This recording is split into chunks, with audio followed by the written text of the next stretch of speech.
الشيطان الرجيم.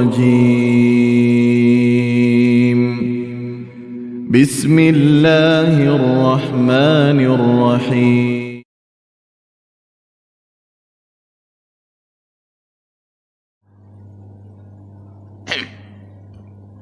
Bismillahirrahmanirrahim. Assalamualaikum warahmatullahi wabarakatuh. Alhamdulillahirabbil alamin. Alhamdulillahillazi hadana li hadza wa ma kunna linahtadiya laula an hadanallah. Subhanaka la ilma lana illa ma 'allamtana. Rabbi zidna ilma warzuqna fahma. Rabbi shrah li sadri wa yassir li amri wahlul 'uqdatam min lisani yafqahu qawli. Wala haula wala quwwata illa billahil aliyyil azim. Amma ba'du. Bapak-bapak dan ibu-ibu jamaah salat maghrib rahimakumullah. Sebagai hamba Allah yang beriman, marilah kita senantiasa untuk ingat kepada Allah Subhanahu wa taala, untuk selalu bersyukur atas segala kebaikan, kenikmatan, rahmat yang tidak pernah Allah putus. Selalu Allah curahkan kepada kita semua. Hingga pada saat ini kita berkesempatan untuk dapat solat berjamaah. Kemudian diteruskan dengan taklim kita sambil menunggu waktu Isya. Salah satu orang-orang yang didoain oleh malaikat adalah orang yang duduk di majlis taklim dan orang yang menunggu solat. Apa doa malaikat? Doa malaikat adalah, ya Allah, berikanlah keampunan kepada mereka-mereka dan hindarkan mereka daripada sentuhan api neraka dan masukkanlah mereka ke dalam surga yang telah Kau janjikan. Itulah doa malaikat yang merupakan makhluk Allah yang paling dekat kepada Allah, yang sangat besar untuk dapat dikabulkan Allah Subhanahu wa taala doa mereka kepada orang-orang yang sedang duduk majlis taklim dan menunggu waktu salat, ataupun orang-orang duduk sesudah salat termasuk. Salawat dan salam mudah-mudahan Allah selalu melimpahkannya kepada Nabi kita Muhammadin sallallahu alaihi wasallam, juga kepada keluarga dan sahabat-sahabatnya, pengikut-pengikutnya, insyaAllah termasuk kita semua. Dan insyaAllah kita mendapatkan syafaat darinya di akhirat nanti. Amin ya rabbal alamin. Bapak Ibu rahimakumullah, kajian kita pada malam hari ini adalah perjalanan ruh setelah mati. Perjalanan ruh setelah mati. Berkenaan sekarang orang musim meruah katanya. Ya, Pak Maman, musim meruah ya.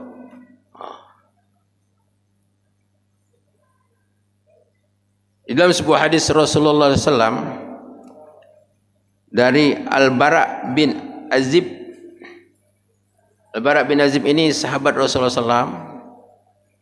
Pada suatu ketika dia bersama Rasulullah SAW untuk mengantarkan seorang jenazah sahabat Rasulullah dari kaum Ansor meninggal.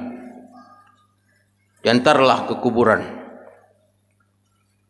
Sampai di kuburan ternyata dia mengantar mayat ke kuburan. Sampai di kuburan belum selesai menggali lubang lahat. Jadi nunggu, duduk bersama Rasulullah sallallahu alaihi wasallam. Dan Rasulullah SAW dia ada tongkat dipegangnya.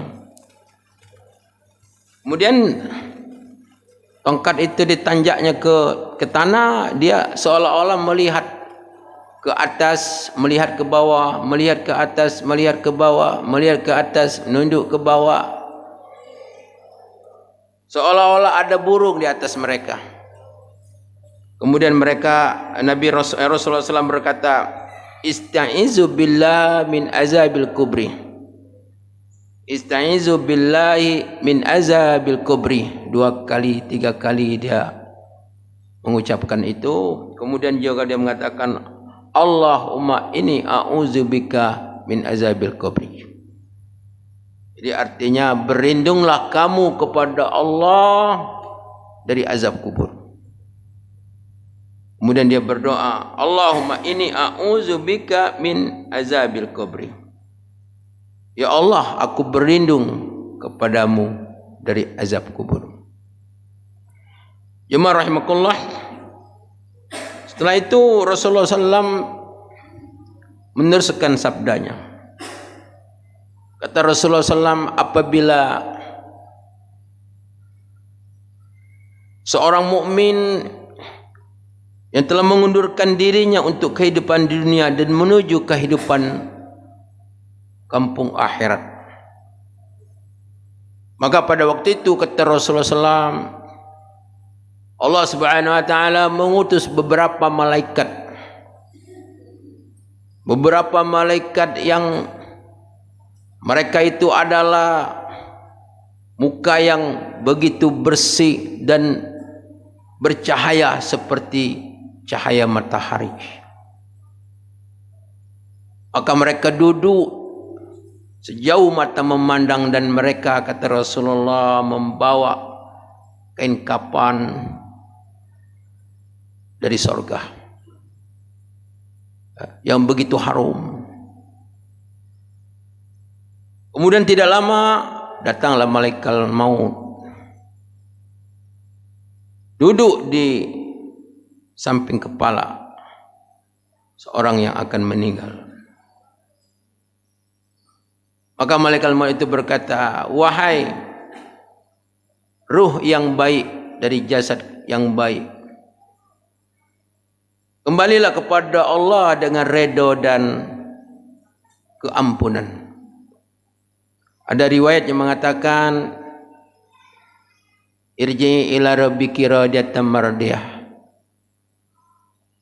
Maka pada waktu itu kata Rasulullah SAW, ruh itu keluar dengan sendirinya seperti keluarnya air yang menetes dari cerek.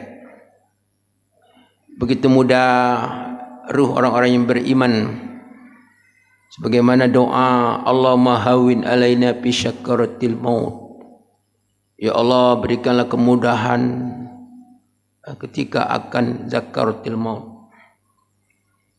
Begitu ruhnya keluar, maka sekejap mata pun tidak ada selang, roh itu akan diletakkan di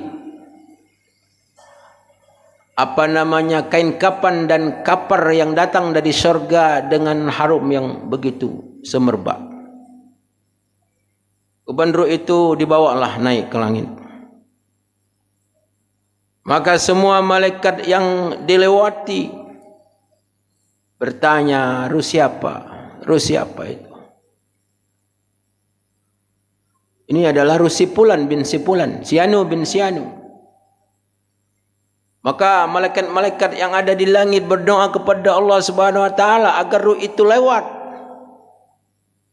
di pintu langit melalui tempat-tempat mereka masing-masing. Doa kepada Allah.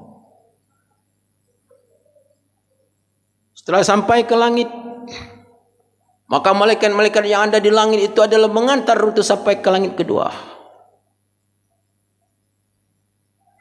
Kemudian malaikat yang ada di langit kedua mengantarkan lagi sampai langit ketiga, dan seterusnya dan seterusnya.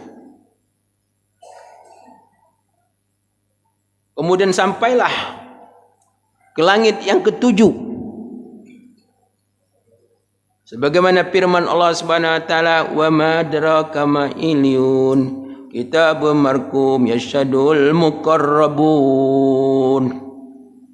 Wa ma adraka ma iliyun, tahukah kamu apakah iliyun itu? Yaitu kitabun marqum, yaitu kitab yang tertulis. Jadi ini ruh ini dicatat di tempat yang tinggi. Ditulis catatannya, dicatat di catatan amal, dicatat di situ. Wa yasyadul muqarrabun, dan disaksikan oleh para malaikat-malaikat yang dekat kepada Allah Subhanahu wa taala. Ya rahimakallah. Setelah itu Allah Subhanahu wa taala berfirman, "Wa minha khalaqnakum wa minha nu'idukum wa minha nukhrijukum taratan ukhra." Darinya lah kami jadikan dan kepadalah kami kembalikan dan akan kami bangkitkan untuk kedua kalinya. Maka ruh ini akan dikembalikan ke bumi. Maka dia hidup bersama dengan jasad. Pada waktu itu ketika berada di alam kubur, alam barzah, maka datanglah dua malaikat yang membangunkannya, mendudukkannya dengan begitu seram dan menakutkan. Kemudian dia bertanya tentang Allah. Man rabbuka? Siapa Tuhanmu? Man nabiyuka? Ada hadis mengatakan, kau tahukah engkau orang yang diutus itu? Tentangnya dan seterusnya dan seterusnya, pertanyaan yang sudah banyak kita ketahui. Kemudian dia menjawab, Tuhanku adalah Allah, Allahu Rabbi Muhammadun Nabi, Nabiku Muhammad, al-kiblatu kiblati, kiblatku Ka'bah, al-Qur'anu imami, Quran adalah ikutanku, al-mu'minun wal mu'minat ikhwani, orang-orang yang beriman, laki-laki dan perempuan saudaraku. Kemudian datanglah suara. Apa kata saudara? Sungguh benar hambaku. Sungguh benar hambaku. Karena dia memang hamba Allah. Dia mengenal Allah, dia menyembah Allah, dia rindu kepada Allah. Maka Allah kasih rahmat di alam barzah.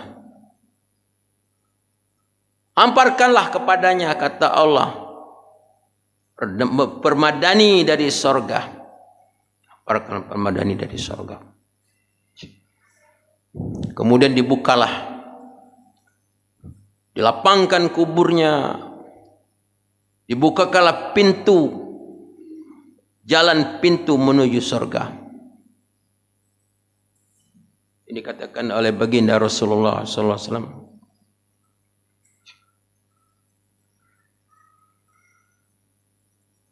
Kemudian pada waktu itu datanglah seorang laki-laki yang sangat tampan, yang sangat cantik, yang sangat bagus, yang sangat harum.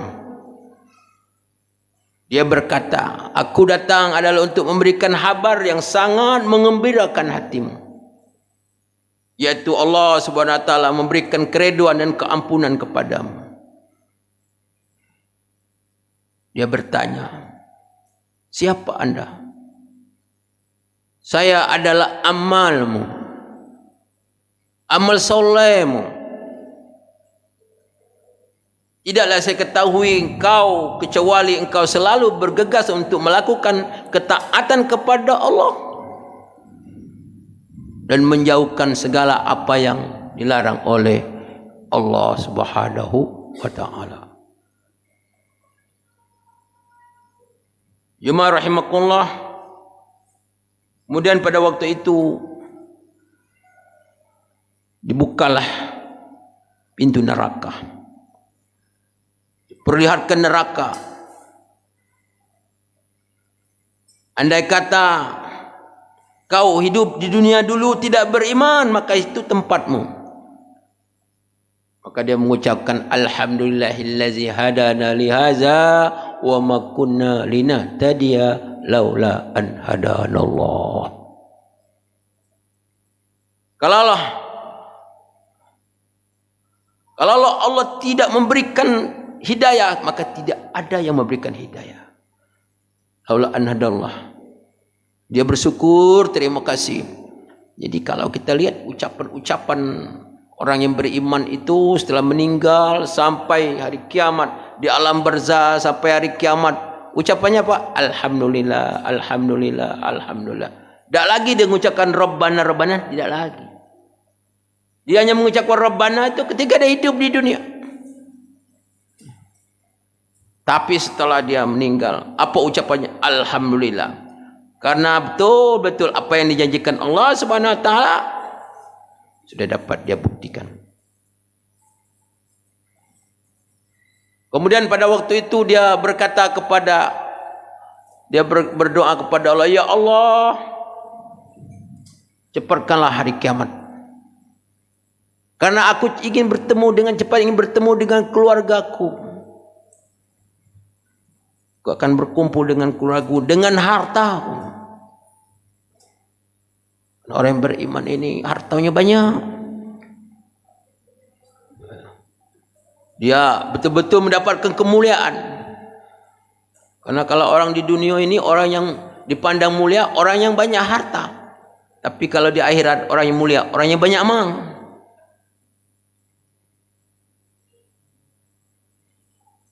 Maka dia ditidurkan Allah Subhanahu wa taala. Seperti tidurnya pengantin baru. Jadi tidak terasa tidur, tahu-tahu hari sudah dikiamatkan Allah Subhanahu wa taala. Kemudian Rasulullah SAW melanjutkan sabdanya sambil menunggu orang kerja. Sungguh kata Rasulullah, bagi orang yang durhaka, kepada Allah, menolak untuk beriman kepada Allah, beriman kepada Rasulullah SAW, ketika mereka telah mengundurkan diri dari kehidupan dunia dan menuju alam akhirat, maka kata Rasulullah SAW, datanglah beberapa malaikat dengan muka yang begitu hitam, gelap. Mereka duduk sejauh mata memandang dengan membawa kain kapan yang kasar dari neraka yang begitu busuk.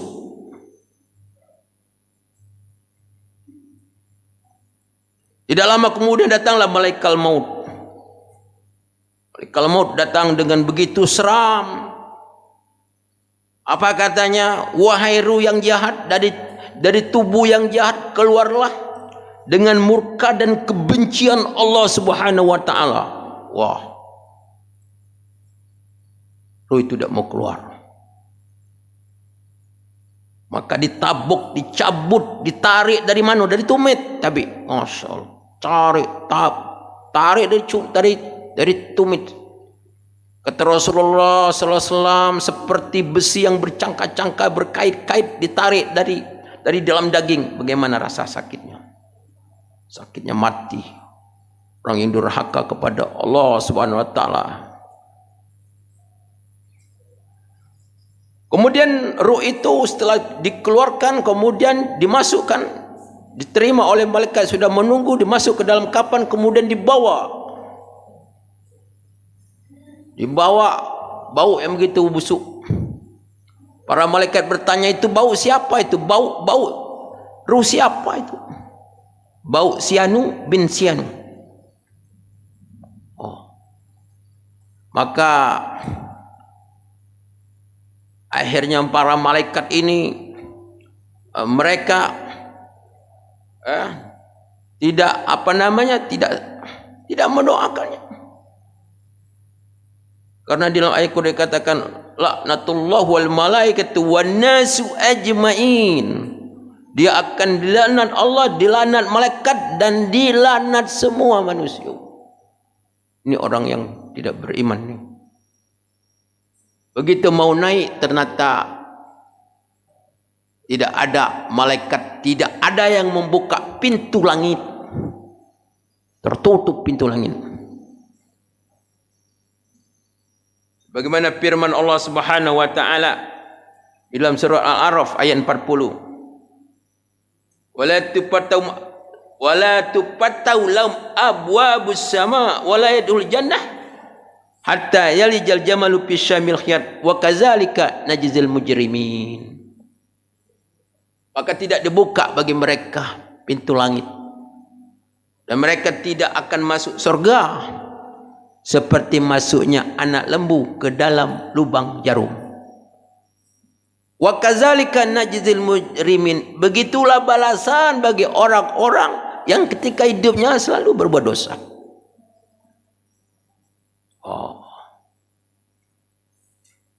Di dalam ayat lain dikatakan, wa may yusyrik billahi fakana makhara minas sama fatatut tayru aw tawibirih bi makanin sahiq. Surah Al-Hajar ayat 31. Barang siapa yang syirik kepada Allah, wa may yusyrik billah, siapa yang syirik kepada Allah, fakana makhara minas sama, seolah-olah dia terlempar dari langit, atau tataput tayru, atau dia pilih makannya saya, atau dia disambar seekor burung, atau dia adalah melayang ke tempat yang sangat jauh. Jadi mati, tidak diterima ruhnya oleh Allah Subhanahu wa taala, tidak naik. Bahkan dia ruhnya masuk, dilemparkan ke sijin. Sijin itu bumi nomor 7, tempat api neraka yang paling bawah. Itulah tempat orang yang berbuat dosa dalam hidupnya, orang yang tidak beriman kepada Allah Subhanahu wa taala.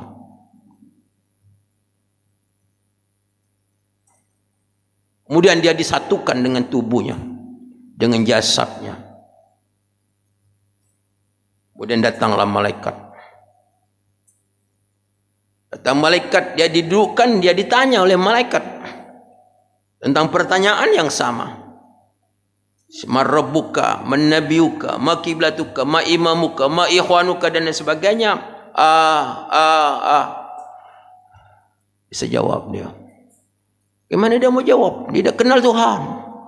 Apalagi nak nyembah Allah Subhanahu wa taala. Tak ada dunia bagi dia tu. Dia cuma harta, duit dia. Dunia. Dia tak mengenal Allah. Pada waktu itu datanglah suara dari langit. Sungguh dia adalah pendusta. Hamparkan kepada dia adalah permadani dari neraka. Permadani dari neraka. Bukakan pintu neraka baginya, jalan pintu neraka, buka pintu neraka. Maka datanglah panas dari neraka. Sempitkan kuburnya. Maka disempitkan kuburnya. Kemudian datang seorang laki-laki dengan tampan yang sangat buruk, dengan pakaian yang sangat buruk, dengan bau yang sangat busuk. Ini laki-laki ini berkata, aku datang kepadamu untuk memberikan kabar yang sangat menakutkan. Wah. Siapamu? Aku adalah amal burukmu. Amal buruk. Amal jahat. Jadi dosa yang dilakukan di dunia ini, sangat mengerikan. Kemudian ini orang berubah matanya menjadi buta. Ternyata di tangannya ada palu. Kata Rasulullah SAW, palu itu kalau tahu palu dah, pukul. Kalau kata Rasulullah, kalau pukul itu dipukulkan sebesar gunung yang ada di bumi ini, akan hancur itu gunung. Maka pukul ini dipukullah kepada si orang tadi. Jadi amalnya itu, amal buruk itu langsung kes waktu itu, mulai balas.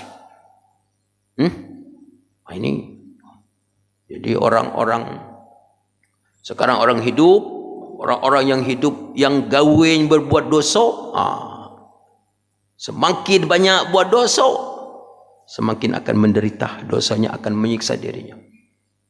Pukulnya tahu pukul masuk ke dalam bumi, hancur.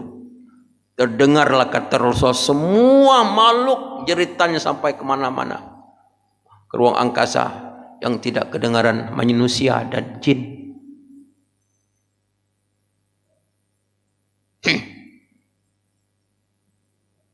Kemudian dia dibukakan pintu surga buka. Diperlihatkan, andai kata kau hidup beriman kepada Allah, tu tempat.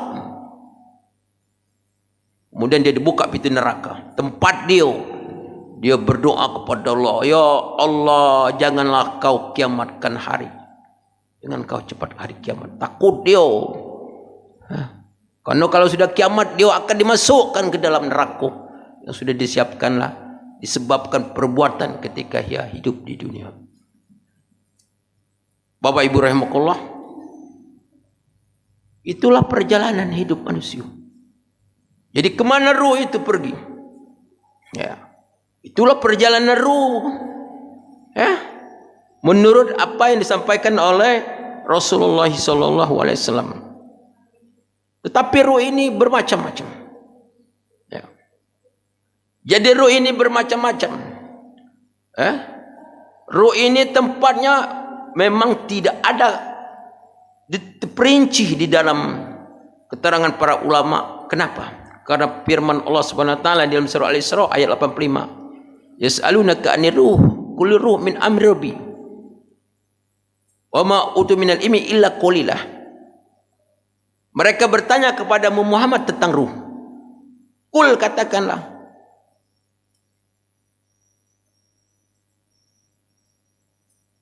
qul ruh min amri rabbi. Katakanlah ruh itu urusan Allah.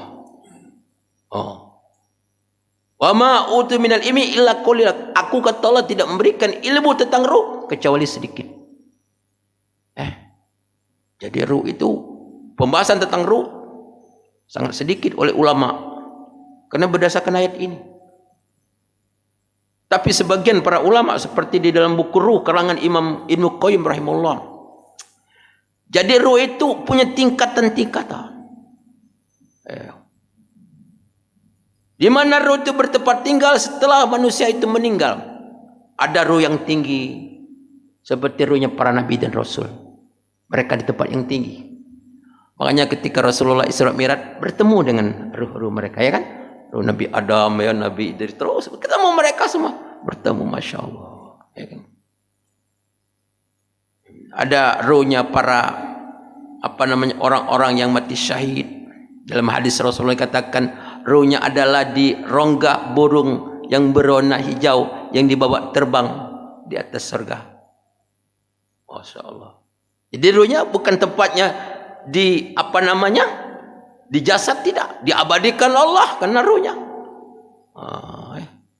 Seperti ruhnya Ja'far bin Abu Thalib. Pamannya Rasulullah SAW meninggal ketika perang Uhud. Angkat bendera, putus kaki tangannya sebelah kanan. Angkat lagi bendera, putus. Maka kedua tangannya diganti Allah dengan sayap, 2 sayap. Maka dia seterbang di sorga bersama dengan para malaikat. Ruhnya Ja'far dalam hadis Rasulullah SAW.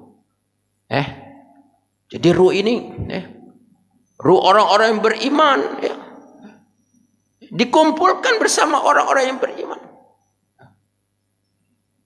Begitu juga ruh orang-orang yang jahat, tidak akan naik dia. Dia adalah bersama dengan jasadnya. Sewaktu mungkin bersama dengan jasadnya menderita. Jadi ruh itu sesuai dengan keadaan ruh masing-masing. Di dalam kitab Tazkiratul Maut wa Umulul Akhirah karangan Imam Qurtubi. Jadi ada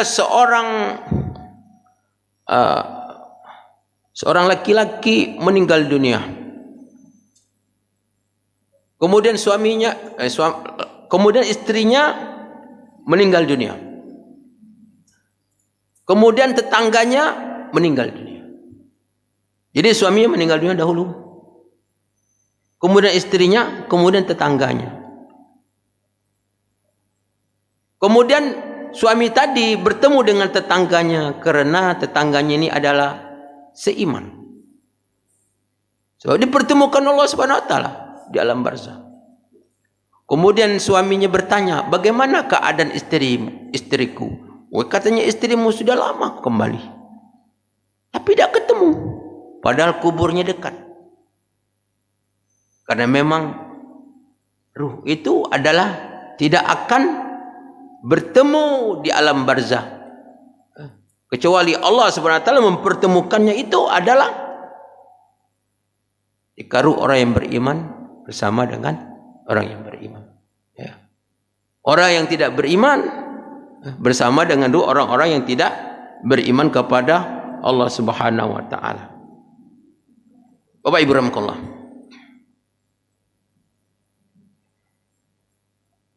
Kemudian ruh itu adalah ciptaan Allah Subhanahu wa taala. Ya. Ciptaan Allah Subhanahu wa taala, dan memang tidak diketahui, karena kata ulama itulah menunjukkan kelemahannya manusia. Ruhnya dewek tidak tahu. Ruh kita ke mana? Di mana tempat ruh? Apa warnanya tidak tahu, tidak katanya yang tahu. Hanya Allah Subhanahu wa taala. Kemudian ruh itu adalah dia tidak mengalami kepunahan. Ruh kita, kalau jasad kita akan hancur dan lain sebagainya, tapi ruh tidak. Dia akan tetap kekal, apakah dia bersama dengan nikmat Allah Subhanahu wa taala ataupun dia bersama azab Allah Subhanahu wa taala, sampai terus tidak akan mati ruh itu. Ya. Ini adalah pendapat Ahlussunnah wal Jamaah. Bapak Ibu rahimakumullah, apakah jasad dikubur mengenal orang-orang yang berziarah ke kuburan? Jadi orang ziarah ke kubur, orang di kubur itu mengenal enggak? Dalam sebuah hadis Rasulullah SAW, ma min muslim yamurru bi kubri akhihi kana yarifuhu di dunia wa yusallim alaihi illa raddallahu alaihi arruhahu atayru alaihi salam. Tidaklah seorang muslim, kata Rasulullah, dia melewati kubur orang yang beriman, dan orang yang mati itu mengenal dia ketika dia masih hidup, dikenal, dan dia memberi salam kecuali salamnya dijawab. Jadi kalau kita ini, apalagi kita ziarah ke kubur keluarga kita, orang tua kita, maka dia akan menjawab salam gitu. Karena orang yang mati itu di dalam kuburnya diberi Allah kemampuan untuk bisa mendengar ucapan orang-orang yang datang memberikan salam. Sebagaimana sabda Rasulullah SAW, ketika pelaksanaan penguburan seseorang, maka dia akan mendengar gesekan terompah orang yang terakhir pulang. Coba, ya. Itu. Jadi ini kan secara keimanan. Tapi secara akal, mak mana nak dengar? Dari mana dapat pacak dengar? Ditutup papan, tanah, kira-kira mak mana? Itu kan secara akal. Jadi agamanya tidak cukup dengan akal. Ya, ini hadis Rasulullah SAW. Kata Rasulullah SAW, orang yang mati itu mendengar, ya, gesekan terompah orang yang pulang terakhir.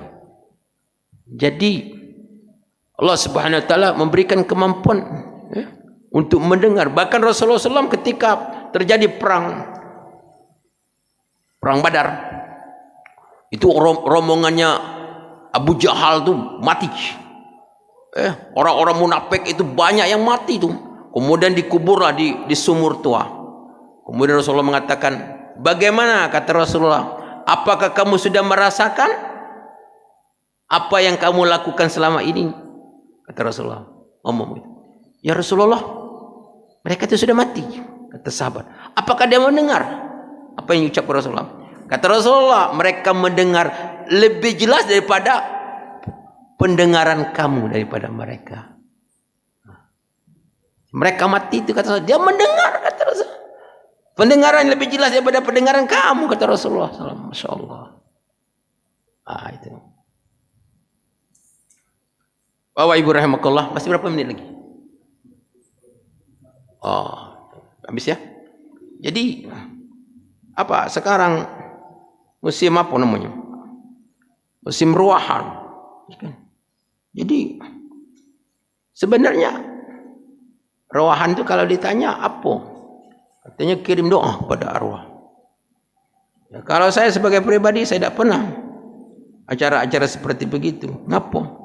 Karena saya setiap hari, setiap waktu sholat saya kirim doa kepada orang tua, kepada semua keluarga, para ustaz-ustaz, para orang-orang yang kenali Allah, ampuni mereka. Ya Allah, luaskan kubur mereka. Doa. Tiap kita ingat, sudah sholat itu doa. Ya. Kalau ada berlebihan rezeki, kita impakkan untuk mereka. Jadi menentukan waktu bulan Sya'ban, bulan ruah katanya. Kirim untuk arwah. Katanya bulan lain tak kirim arwah. Alangkah dikitnya, ya kan? Kau ingat sama orang yang meninggal, peduli kepada orang yang meninggal. Padahal kata Rasulullah SAW dalam hadis Rasulullah SAW, jelaskan tu, ada seorang perempuan yang hitam. Perempuan tu sering nyapu-nyapu masjid. Kemudian Rasulullah melihat perempuan itu, dah kata lagi, kemana perempuan itu? Kata sudah meninggal. Wah, ngapa dah kasih tahu kata Rasulullah? Di mana kuburannya? Dia ditunjuk kuburan. Kemudian Rasulullah salat. Jadi salat di atas kuburan itu boleh kalau sebelum 1 bulan. Salat jenazah. Kata Rasulullah SAW, kuburnya gelap. Dan dengan salat ini maka diterangkan Allah Subhanahu wa taala. Masya Allah.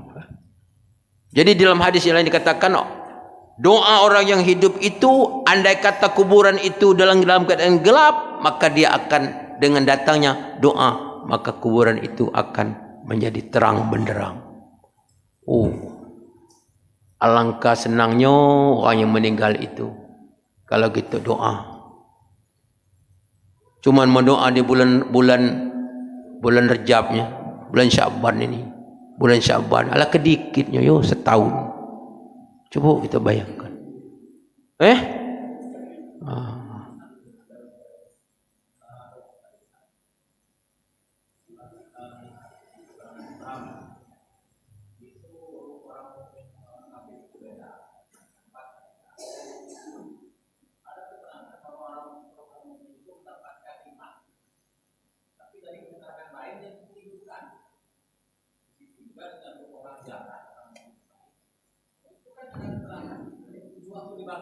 Siapa yang membangunkan kami? Berarti kan ditidurkan.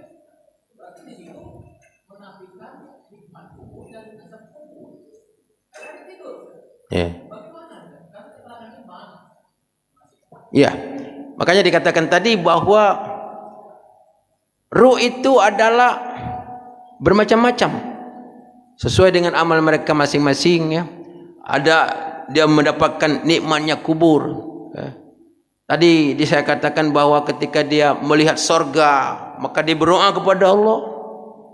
Doa kepada Allah cepat hari kiamat. Karena dia akan menikmati itu. Ya.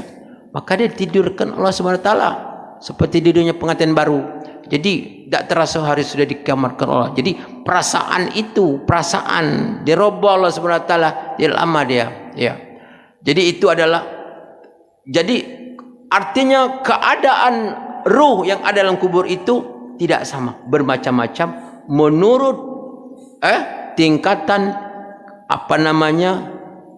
iman dan amal orang masing-masing. Jadi itu maka dikatakan, jadi tidak ada kepastian yang pasti tentang ruh itu, tentang gini-gini tidak ada.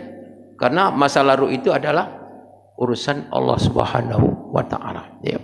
Jadi ada yang dia tetap bersama dengan jasadnya, ada kadang-kadang dia bersama dengan jasadnya, ada tidak, ada ruhnya itu jasadnya di bumi tapi ruhnya di tempat yang tinggi seperti para nabi dan rasul, seperti orang mati syahid ruhnya adalah bergantian di atas surga, ya kan, di atas surga menikmati, ya kan. Jadi bermacam-macam keadaan ruh, tetapi pada hakikatnya hanya Allah yang tahu, karena urusan ruh itu memang urusanku, kata Allah. Tidaklah diberi ilmu kepada kalian kecuali sedikit. Bapak Ibu rahmatullah, demikianlah kajian kita pada kesempatan ini. Mohon maaf atas segala kekurangan, kelapan kepada Allah mampun. Wabillahi taufiq wal hidayah. Assalamualaikum warahmatullahi wabarakatuh.